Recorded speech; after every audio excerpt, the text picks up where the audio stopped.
যারা বৈষম্য বিরোধী তারাই নিজেদের মধ্যে তৈরি করেছে বৈষম্যের বিরুদ্ধে আওয়াজ যেখানে একসাথে হয়েছিল সেখানেই আজ কথা কাটাকাটি বাকবিতণ্ডা। যে শহীদ মিনারে হওয়ার কথা ছিল একটি মঞ্চ, সেখানেই দুই পাশে দুইটি মঞ্চ। এক পর্যায়ে সেই দুইটি মঞ্চ থেকে শুরু হয় পাল্টাপাল্টি বক্তব্যের সাথে উত্তেজনা। এই ছবি বৃহস্পতিবার বিকেলে শহীদ মার্চের দিন কক্সবাজার শহীদ মিনারে। অভিযোগ আছে কক্সবাজারে আন্দোলনকারীদের মধ্যে পক্ষপাতিত্ব শুরু হয়েছিল সরকারের পতনের পর থেকেই। তখন থেকেই কমিটিতে জায়গা পাওয়া নিয়েই মূলত এই বিভাজন। একাধিকবার একসাথে বসলেও কোনো সমাধানে যেতে পারেননি তারা। এভাবে বিরোধ চলতে চলতে তারা হয়ে যায় পুরোপুরিভাবে বিভক্ত।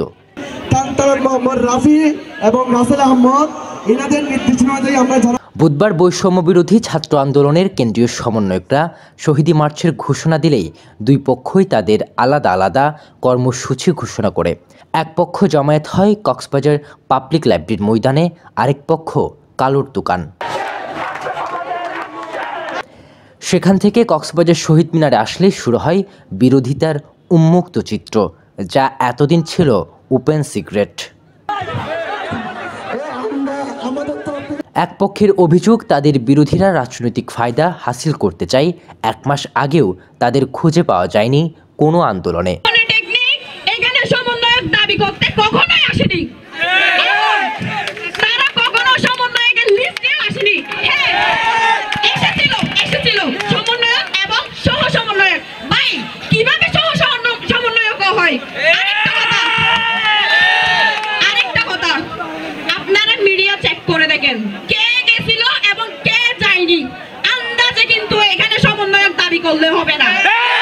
আমরা এই দিন, এই 5ই আগস্ট এই তারিখটাই আমরা স্বৈরাচার মুক্ত করেছিলাম। আমার খুব কষ্ট হচ্ছে যে স্বৈরাচার মুক্ত করেও আমাদের মধ্যে স্বৈরাচার এখনও থেকে গেছে। আমরা ছাত্র সমাজ সবাই একসাথে কাঁধে কাঁধ মিলিয়ে আমরা রাজপথে একসাথেই ছিলাম, কিন্তু আজকের দিনে যখন শহীদকে স্মরণ করতে এসেছি আমাদের নিজেদের দেখে কষ্ট লাগছে। দুই দিকে স্টেজ হয়ে দুই দিকে গ্রুপ হয়ে তারা তাদের মতোই কাজ করছে।